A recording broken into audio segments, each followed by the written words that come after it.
What's up, y'all? Entropy here. Welcome back to Freeport Tech Dynasty. This week we got a rivalry game on the road against the UTSA Roadrunners. I can't remember the name that I gave this game, but I gave all of the rivalry games kind of a fun name. I don't remember what this one is. Maybe we'll see it at some point today, but it's gonna be a big game. Obviously, coming off our absolutely heartbreaking loss last week against Florida Atlantic, which even though like it was just gonna go to overtime, even if that last play didn't happen and like no win is guaranteed at that point, losing in that way just always sucks. So I'm still upset about it, but we're gonna try our best to move on here and see if we can take it to the Roadrunners. In terms of recruiting, I did just basically just point redistribution off screen. Obviously, last week we got our first commit of the series in Bruce Acho, the dual threat quarterback from Louisville, Kentucky. So that's pretty sick. I did star Amani Oladokun. I've been kind of keeping an eye on him because he also looks like he could be pretty good. And he's from Texas, and no one else is going after him. But I don't have like a ton of free points at my disposal to put into him. So instead, I haven't done anything with it. Maybe I'll throw a scholarship. Actually, yeah, I'm gonna do that. I have 40 points in Bickley right now, and I'm gonna take these 5 points that I was putting into him, and I'm just gonna throw Oladokun a scholarship, just so he's got it. And we'll see if maybe that has some kind of influence with him. I don't know. I think it has like a very small amount to have a scholarship offered to him, but we'll see. And as you can see, Bickley, I still got points into him. I can't remember how many he had, but I did a lot of redistributing. So Ben Maggio, I finally got him up to 50. His two check marks over there are coach stability and playing style, which are a D and an F. So I don't think a hard sell would be very useful with him. So unfortunately, we're going to have to just keep selling the house on him if we want to try and land him, because we're not going to get as much influence with the hard sell with him. Not going after any tight ends. Tyron Davis, I have 50 points into him. He's a tackle we've been going after. I'm still holding out hope we might be able to land Devon Tam. That influence bar isn't very much because it counted against us that we lost to FAU last week. So I'm hoping maybe with the 50 points in, we might get more influence this week than Tulane and might be able to hold them off. But this one's going to come down to the wire. I have no idea who's going to win it. Dante Korn looks like he's in a good spot. Maybe we could expect a commitment from him, which would be nice, because that would be 40 free points that I can put towards something else. Not going after any of these positions. I want to look at Chester Kafka, but I haven't had any points just because I really want to take a look at the linebacker core, and no one's looked at him really across the country, it seems. So he's a name that I probably will look into once I get points freed up. Xavier Kennedy, the middle linebacker, still the same. Marquez Vick, the corner, still the same. And then the one thing that we saw at the end of the last episode is that TCU is in the Paul Freeney sweepstakes. Hopefully we can just hold them off and we won't have to worry about them. But it's never a good feeling when a Power 4 school starts getting interested in a guy like this. So we'll see. We still have a very significant lead for him, so hopefully we can hold him off. But I'm nervous, to say the least. So that's where recruiting's at. It's a lot of the same names because we've only had the one guy commit, and we haven't had very many guys we've had to bow out of the races for. So the board's been largely the same for most of this series, and until we get some commitments, we're not going to be able to do anything else because we only have 350 hours. So maybe we'll have to hit the transfer portal super hard this offseason. I don't know. We're going to go white helmets, white jerseys, and black pants for this week's game. As you can see, UTSA is a 77 overall, so this is a very strong team we're going against here. And here come the Roadrunners playing at the Alamo Dome, I believe is what it's called. And they are ready for this South Texas rivalry matchup. I do love UTSA's logo quite a bit. It's one of my favorites at the Group of 5 level. It's just a really, really nice logo, and they have a good color scheme to go with it. And here are the rival Marlins taking the field here. It's going to be quite the showdown between these two. Hopefully we can rebound after the heartbreaker last week. Oh no, it looks like a big return. Unfortunately, we do close that hole up, but he does get out to the 30-yard line. Coach Ropy stressing already. First play of the drive looked like an RPO play, so if they're another RPO team, we're going to have our hands full again. But we do keep them to a gain of 0. Another handoff. This time he's got some running room. Gets out for a gain of 8. Robert Henry Jr., the running back. They caught me in the middle of an adjustment, and they are going to get the first down. Jeez, oh Pete, Chambers got his ankle broken by the receiver. Another handoff. This time, oh wow, I thought for a second he was actually going to break out of there, but fortunately Wyatt Foster stopped him. Another handoff. This time Landon Briggs makes the stop. Nowhere to go. Drops him for a loss of 3, and it'll be 3rd and 10. 3rd and long. Getting off the field here would be absolutely massive. Ideally, we never want the opponent to score on their first drive. Quarterback's going to scramble. I missed the tackle, and he's going to get it. How did I whiff on that? He came running right at my user, and I just missed the tackle completely, and it's going to be a first down. Gosh dang it, man. Another RPO. This time, Keyshawn Thomas does make the tackle. Very nice. He was the last line of defense over there. UTSA seems to like playing in heavier sets. They've come out in 2 tight end formations quite a bit already. This time looking over to the right side. Does find one of those tight ends. Chambers missed the tackle again, and that's going to be a big game for UTSA. Oh, Owen McCown is the quarterback for UTSA. I didn't even realize that. But Chambers off to a terrible start here. That's 2 missed tackles. Another handoff. Wyatt Foster got his ankles broken initially, but actually does come back over and make the tackle for a loss of 1. And it's a little quick hitter to the running back in motion. Leon Grant makes the tackle there. He had a rough game last week, if you remember, so hopefully he can have a nice one today. I think it was last week. It might have been 2 weeks ago. Another handoff. Really conservative play calling from UTSA, and that's going to only be a gain of 3, and they're going to have to settle for a field goal. Kick is up, and it is no good. Wide right. UTSA held off the board by Freeport Tech's defense, and we will be starting with the ball right now.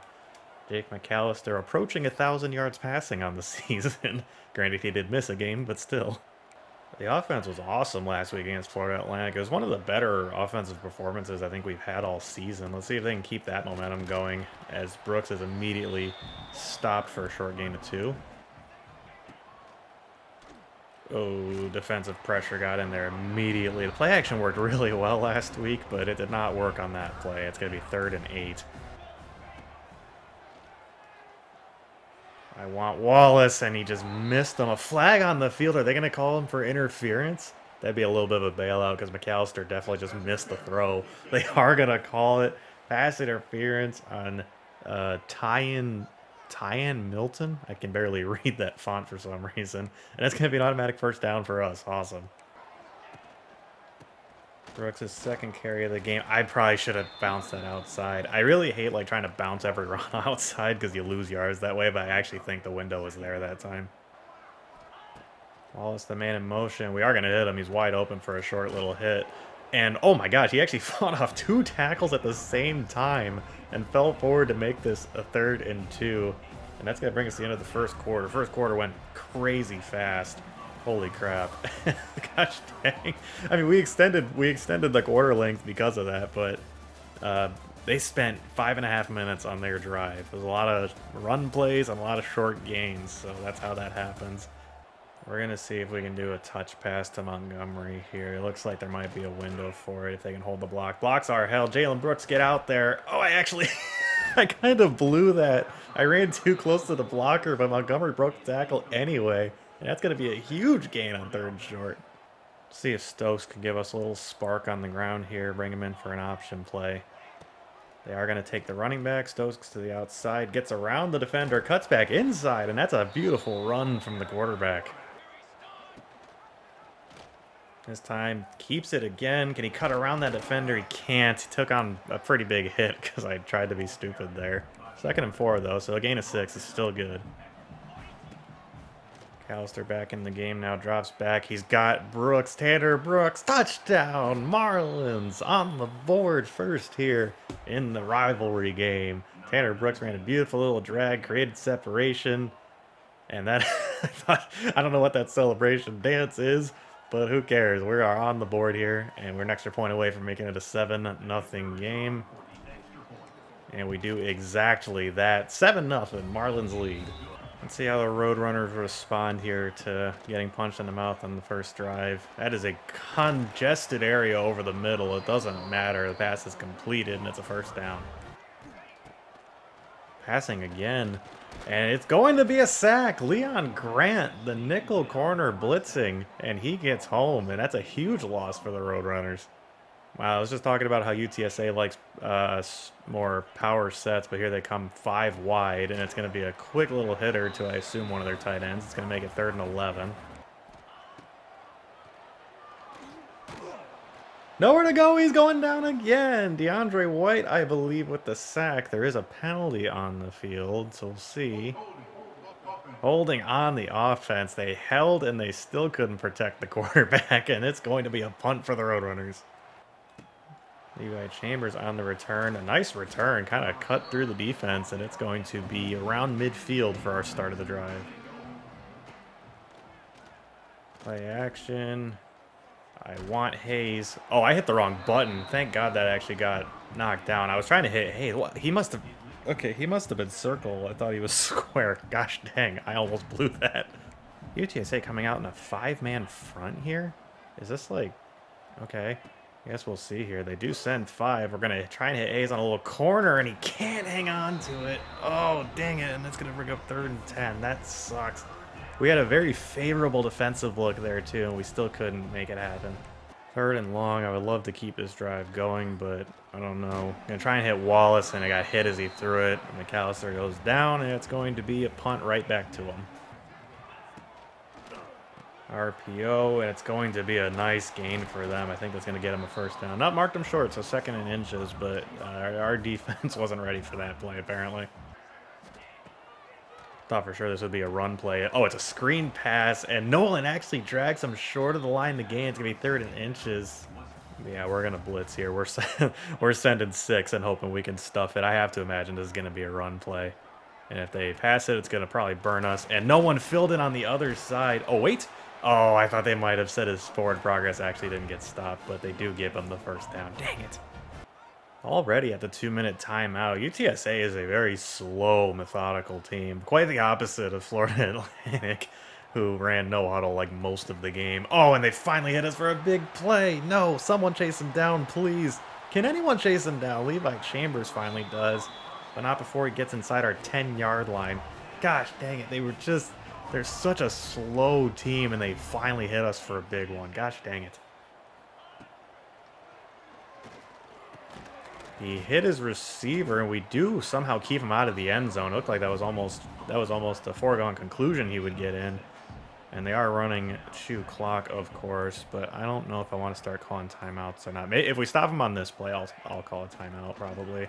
And we do not stop him. Robert Henry gets in, and that's going to be a tie for UTSA. They are able to get on the board here thanks to that huge play on the last 2 plays ago, I should say.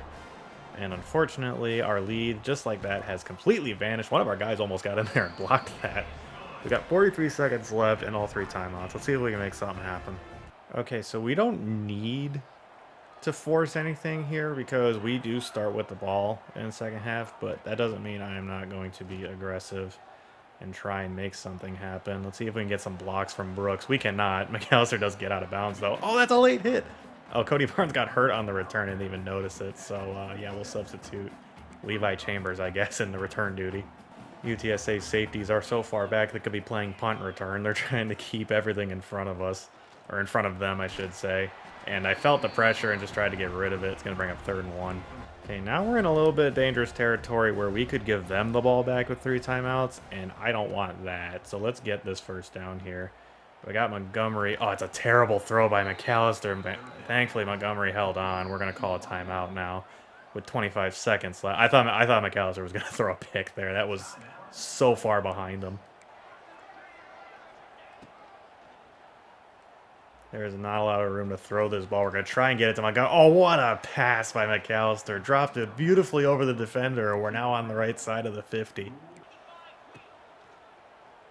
Oh, I wanted the comebacker on the right, and we're going to go down. That's a sack. We're going to call timeout. I wanted the comeback on the right, but a linebacker dropped like right underneath it.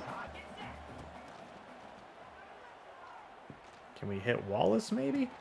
Oh, we can. Shane Wallace with a catch over the defender. We're going to call a timeout, and seeing as we have no timeouts left, I'm going to settle for the field goal. So it looks like our OC agrees.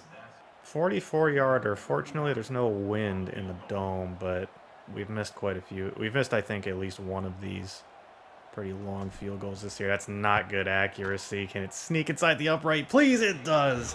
Grant Sullivan knocks it through, and we're going to be up 3 with only a few seconds left here in the first half. And UTSA has opted to just kneel this out, so that is going to bring us to the end of the first half right there. And all right, we start with the ball in the second half. We're up 3 on the road against a pretty good group of 5 team. So this feels good. We're in a very good spot right now. Hopefully we can keep the momentum going. Maybe the offense can get hot a little bit and put us on the board, get us up 10 to start the second half. That would be ideal. We'll see, though. Strong first half, though. Start of the second half here. We're going to do a play action fake toss play. Oh, Montgomery's wide open. Can he get a block from Dalton? Dalton kind of failed on the block. Montgomery is flipped in the air by number 10. Holy crap. What a tackle. But that's a nice big gain on our first play to second half. Montgomery's hyped about it too. Read option. It's going to be a keeper for Stokes. Oh, they were really ready for it. But Stokes powering his way ahead. Holy crap. He's not a big dude, but apparently he is strong. And it's going to be 3rd and 2. If we get the blocking on the right side, this should be a 3rd down conversion. It's not. Brooks is stonewalled. It's going to be 4th and 2 from about midfield. Oh, I don't know if I feel like I can go for this, unfortunately. So we're going to punt it. Hopefully we can get a good punt here and pin them kind of deep. I've never been very good at punting in these games, unfortunately. Particularly with the aim. I can never really tell where the arrow's pointing. And that's not going to be a very good punt. It's actually going to be fielded by the return man. And Leon Grant gets to him, so they're going to be starting at the 15.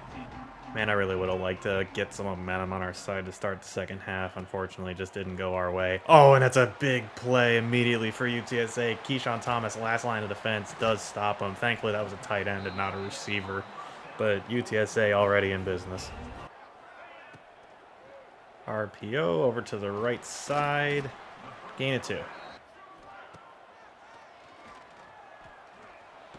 This time McCown goes down. Wyatt Foster on the blitz, it looks like, the linebacker, and it's going to be 3rd and 10. Man, his team isn't very good, but we sure get after the quarterback. Holy crap. 3rd and long here for the Roadrunners.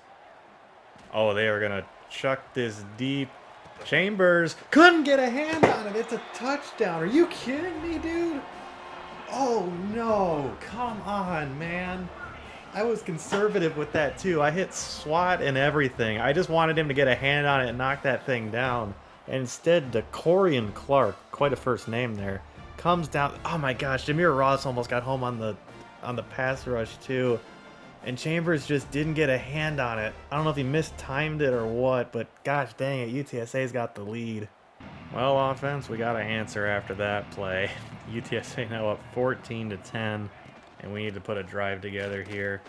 Oh my gosh, there just isn't anywhere to run. There was like a lane to the left that I didn't know was gonna. I wasn't sure if it was gonna open or not, and I don't know, man. Right? This team's not very good at running the ball. Oh, I got Wallace on a little out, and he hangs on to it. It's gonna be 3rd and 1. Nice catch in traffic. We're going to trust that Brooks can pick this up. Does find the hole, and still going. Nice run there by Jalen Brooks to get through there. Probably his best run on the game. Oh my gosh, he's only got 5 carries for 10 yards. Holy crap, running the ball has been hard. Brooks sent in motion this time. We're going to try Dalton underneath, and he just dropped it. Gosh dang it. Couldn't hang on through the contact. Travis Miller now in the game at running back alongside Kentrell Stokes, who is going to keep it again. Wow, that dude has some speed. Number 14 just chased him down like it was nothing, and it's going to leave us at 3rd and 9. Oh, just nowhere to go with it again. Coverage was outstanding across the field. It's going to be 4th and 9. Well, the defense has to come up with a stop now because the offense just doesn't have it today, unfortunately. Oh, my gosh, that was a beautiful play by the defender to just destroy it, and McCown kept it and got 7. That's so frustrating. RPO again. Missed him. Briggs couldn't hit him, and it's going to be a 1st down. That should have been a TFL. Instead, it got like 6 or 7. Gosh dang it. UTSA getting one more play in before the quarter ends, and it's a loss of 2. Jet touch pass, that just didn't work. 4th quarter coming up. UTSA comfortably up 4, and Yeah, we got to stop him. Illinois is number 3 in the country. Holy crap. 2nd and 12 for UTSA. I don't know what that play was. It almost looked like it was supposed to be a double pass, but it's going to be a loss of 1. Landon Briggs with the DFL. 3rd and forever. We got to get a stop here. McCown has all day to throw. He's going to uncork another one deep. Can Chambers make the play? He can't. He just sat behind the receiver and let him make the catch. And it's going to be a huge gain for the Roadrunners again. Levi Chambers, maybe his worst day, his worst game of the season. I mean, gosh dang, dude. He didn't even try to make a play on the ball there. He just stood back there and let the reception happen. And now UTSA is down at our 3-yard line. And in one play, they are going to score a handoff to Henry. And they're going to be up 2 scores on us now. Levi Chambers has elbow bursitis. I mean, I guess if you're playing that poorly, you have to be injured, right? And, gosh dang, this game's gone from bad to worse. I thought our offense kind of had it figured out after last week, but our offense hasn't done anything. And then Chambers has given up 2 big plays for touchdowns, essentially. Brooks has some running room to the outside. I thought I might be able to cut behind the defender, but it's still a gain of 7. Oh, pass rush got in there. McAllister fumbled the ball, and it's going to be a scoop and score for UTSA, and that might be the dagger already.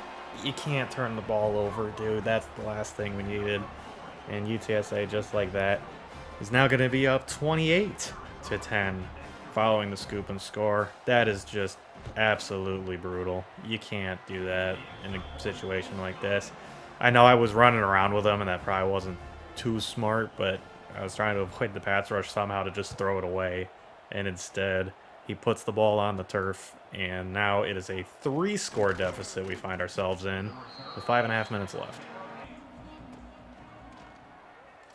Oh my gosh, guy just got in there untouched. There wasn't even a chance for the play to develop, and it's 2nd and 21. I think that's the same guy who just had a touchdown too, Vic Shaw.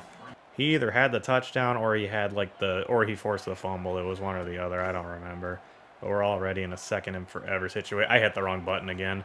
Oh my gosh, Blake Dalton. What a ridiculous catch. In triple coverage, he brought that in. You gotta be kidding me.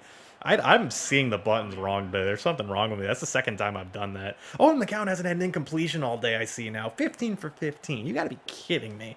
That's ridiculous.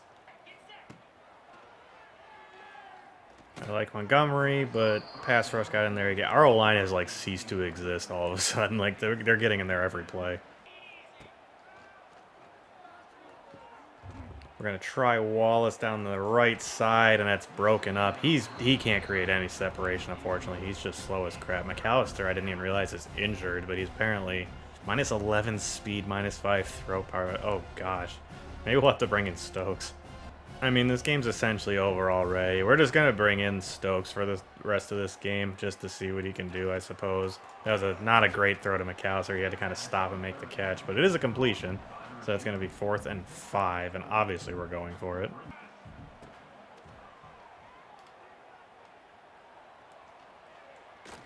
There is a receiver there, and he missed him.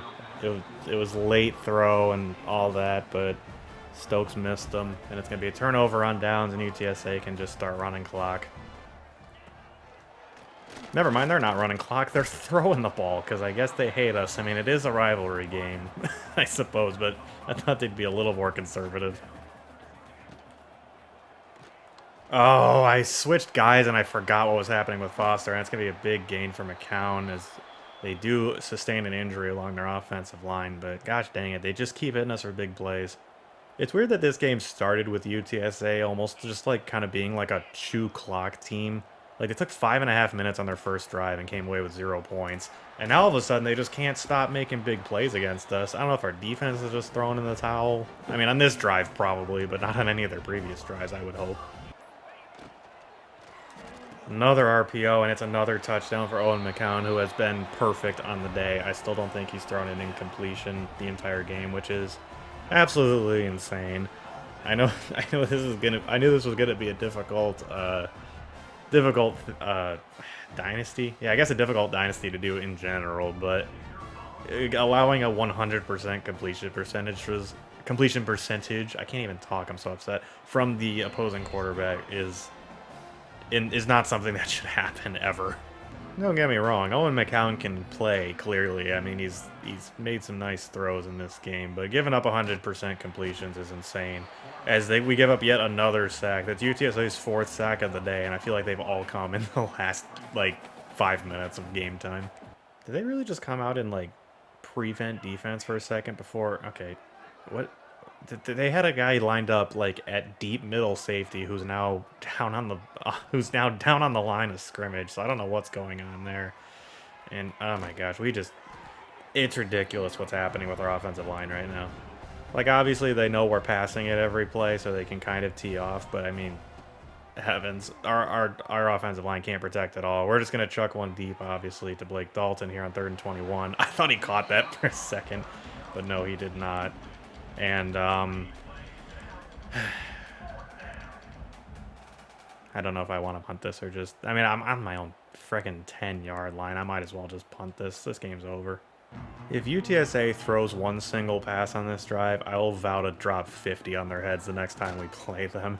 They have no business to do anything but run the ball here. It was egregious that they even threw the ball at all last possession. They are definitely in true clock mode, just trying to get this game over with. I'm not calling timeouts. It's not worth it. Down 25 points. We just need to end this game and hope no one gets injured from here. Oh, Chambers. If that's not a perfect encapsulation of your day. Gosh dang, dude. They actually threw the ball. I mean, you kidding me? They dialed up a double... You can't be serious right now. That is absolutely ridiculous. I can't even talk. That is insulting. They dialed up a double pass on first and 10. It's not like it was 3rd down or anything. They dialed up a double pass up 25 points. And not only that, the guy caught it in double coverage and then broke 2 tackles for a touchdown. I have never been more insulted in my life. They could have, like, the head coach of UTSA could have walked into my room right now and called me a name directly to my face, and that would have not been nearly as insulting as what just happened. That is ridiculous. Oh my gosh, I'm so mad. Well, obviously we're not just going to kneel out the final 8 seconds if they're going to be doing that crap. We're going to chuck up a few passes. No, we're not. Just kidding. We're just going to let the clock run. That's not worth it. And that is going to do it for this fine game here. UTSA won 42-10, an absolutely commanding victory after a 28-point 4th quarter, and Owen McCown didn't throw an incompletion the entire game, which is ridiculous as it is.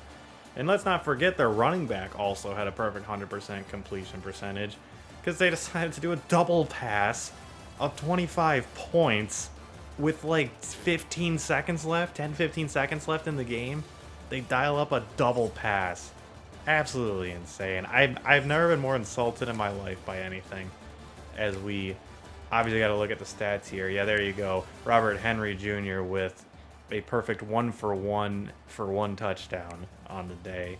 Owen McCown 17%. It's not like he threw the ball like 50 times, but still, like, giving up, not forcing 1 incompletion the entire game, especially when some of them should have been. We'll get to that when we look at the stats, though.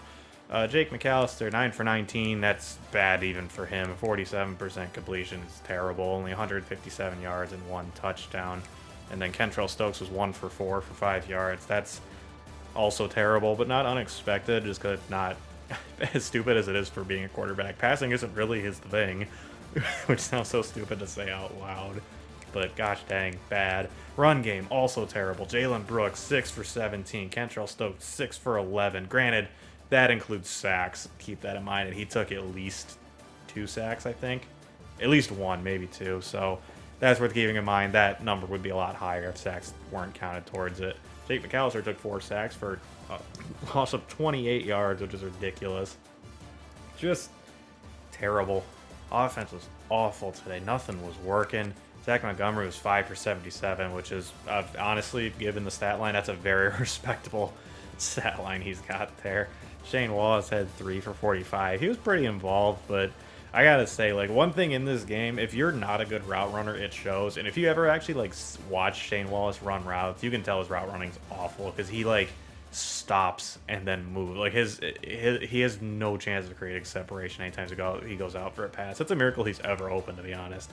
Blake Dalton had one ridiculously stupid catch for 32 yards in, like, triple coverage, which was nuts. Tanner Brooks, of course, had our touchdown, 1 for 8 yards, and Darnell Hayes had a drop as well.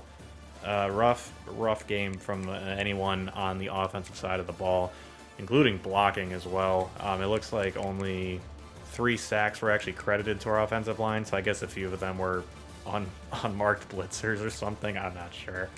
But Shane Wallace had a pancake, so that's pretty cool, I guess. That's all I can really say about that. Keyshawn Thomas and Leon Grant are leading tacklers. I mean, I'll give Leon Grant credit where credit's due. He was brutal. I'm going to keep saying last week because I think that's what it was, but he was brutal last week, but came on strong in this one, had 8 total tackles. 2 of them were TFLs as well, so nice to see him show up. Deion Carter, the strong safety, got involved, and Landon Briggs, the Mike linebacker, also had 7. Whole lot of TFLs. Leon Grant, Landon Briggs, Wyatt Foster, Micah Brewer, and DeAndre White each had 2. Micah Brewer's shocking considering he's an outside corner, but whatever. It's nice to see him do stuff. Jace Nolan had 1, Jameer Ross had 1, Deion Carter also had 1. And then we had 3 sacks. Leon Grant had 1, Wyatt Foster had 1, DeAndre White had 1. So good on all those guys. But I need to figure out where he is because I want to talk about him here. But Levi Chambers, dude, that was one of the worst like individual performances we have seen in a game in this entire series. He very early on, it was a bad start. He missed 2 tackles and then gave up directly a touchdown and then indirectly a touchdown by allowing him to get to our 3 on another one. The one he actually did try to make the play on the ball and just missed it, which I mean, like, at least he tried. That second one, I don't know what he was doing. I mean, that dude like stood there and watched as the ball flew over his head, which was ridiculous. Or it didn't even fly, never mind, it didn't fly over his head because he was behind the receiver, but he stood there and just watched the receiver catch the ball basically and let him catch it, which was so disappointing from a guy who is our best player on defense. I mean, he's got that star next to him. He's a 71 overall senior. He's got good athleticism. Like, he's probably comfortably our best player on the defense. And it just, today wasn't his day in, like, the worst way possible. I mean, I hate to pin all the blame on one guy, but, dude, defensively, he was the guy to point to. He was the only one who I was getting mad at the whole game, and he was just brutal. So hopefully he can rebound next week, because we cannot have him doing stuff like that if we're going to win any more games this year. Can't put it together. FTU drops to 1-3 in conference play after falling to UTSA. I would say that is putting it pretty lightly. I mean, nothing worked offensively the whole day. We could not get any momentum on our side basically the whole time. And then on top of that, our defense just completely imploded in the 4th quarter. And a little bit before that as well, if you consider Levi Chambers' first touchdown that he gave up.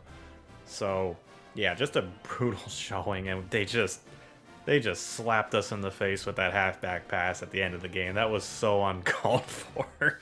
And if this game had any sense of realism, that would have ended in a post-game brawl without a doubt. I mean, gosh dang, I don't think Coach Ropy would stand for that kind of disrespect. But just brutal. We didn't get any coaching upgrades, so we're just gonna sim ahead, and maybe we'll get some good news down the episode. Would you look at that? We got another commitment. Dante Korn, the right guard from Crandall, Texas. I apologize if I pronounced that wrong. And that is a nice get. The offensive line clearly needs some help. And Korn is going to be a huge reason for any improvement to our offensive line. Nice to finally get a commitment from him. We've been going after him forever, so it's nice to get him finally. And I always forget that it goes to the next screen here before the... but as you can see, I haven't really shown this during the series because it's not really that important right now, but we have a lot of guys who are going to be at risk of transferring, which is to be expected, unfortunately. They really dialed up the insanity of the transfer portal in this game. Looks like Emmanuel Caesar reached his top 3. We're done with that, so we're not even going to try. And then this is a safety who we are also not really going after, but he's reached his top 8. So Dante Korn's the only real meaningful update in terms of recruiting, but that does free up like 40 points. So I'll have some to put towards it. Oh, I didn't realize we were on bye. All right, I guess I'll do that now. I guess I'll see what to do with them. I think we got 40 points, 45 points now because we did offer a scholarship to Aladakun last week. And all right, we moved up his board. We're now his #1 team. I don't really want to put like that many points into him right now. So instead, what we're gonna do, we're going to take Bickley, and we're gonna put 50 into him for now, because we'll see. But I'm gonna take these 30 points, and as I said, once I kind of look at everybody, so Maggio, we're still good. Tyron Davis, we're still good. Oh boy, that race is tight. They look like they're gonna pass us. I'm still gonna try though. Maybe we'll get lucky. We'll trigger a recruiting battle. We can win or something. But things are not looking good for Devon Tam. But Chester Kafka is the guy that I want to scout. Because if you remember, my last coaching upgrade, I did put it into scouting linebackers. So with that in mind, I'm going to be doing that. All right, it looks like we might be able to hold off TCU for Freeney as well. So thank God. I was going to be really upset if we lost a gem safety just because the team just discovered him super late. So Chester Kafka, a will linebacker, thumper, archetype, 6'2", 222. We're going to do scouting real time. So 62 awareness is fine for a 3-star, I think. Anything in the 60s for awareness I'm usually decently happy with, because you see a lot in the 50s when looking at 3 stars. Acceleration's really nice at 89. His speed looks like it could be kind of crazy. 81 strength, 74 tackle, 71 pursuit, 80 zone cover. Oh, this guy looks like a player. 78 speed isn't incredible, but there is a lot to like here with him. The 89 acceleration's got me intrigued. Man coverage is awful at 52, but that's okay. We don't run a lot of man right now as is, and ideally not with our linebackers very often either. But 80 zone is really nice because we run a lot of zone here. And then the 78 hit power is nice, 74 tackle. So okay, so I like this guy. I'm liking what I'm seeing from him. We're gonna have points next week, so I'll definitely be putting some into him, offering him a scholarship and such. But that's all our points that we have for, or all our hours, I should say, for this week. So we'll just sim ahead again and see what happens. All right, a ton of updates here. So Kennedy reached his top 3, that Mike linebacker. That's awesome. Looks like we're going to get him. Marquez Vic, same story. All right, if these guys could start committing, that'd be awesome. It'd free up a ton of points for me. Antonio Bickley's down to his top 5. We're still the only school that has even offered him a scholarship. Looks like Shakulma reached his top 5. We're still in it, even though we haven't gone after him at all, which is kind of funny. And then these are also 2 guys that we haven't gone after. So Bickley, Vic, and Kennedy have all advanced in their recruitments, and we're in very good spots with all 3 of them, so that's good. It was on that screen, but I forgot to say it. Emmanuel Caesar also committed to Sam Houston officially, so we probably shouldn't have had him on our board anyway, but we still did, so we'll just take him off right now. That is going to do it for us this week. We have a 4-2 UTEP team on the road next week, so we got to turn right back around and go into another tough Texas road environment. So I'm not looking forward to that, but it looks like recruiting's finally kind of finding its footing a little bit. We've got 2 commits now. A lot of guys we're still trending nicely for, so hopefully we can lock a few more up, and then we can finally expand the board a bit, because I haven't been able to, and it's already week 9, just because the guys we've been going after have taken a while to land, because our influence just isn't that great. We're a small school, we're a bad team, and there's not a lot to like about our school right now, but we've been getting a few guys, so hopefully that can continue.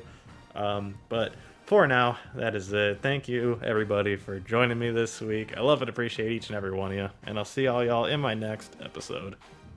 Later, y'all.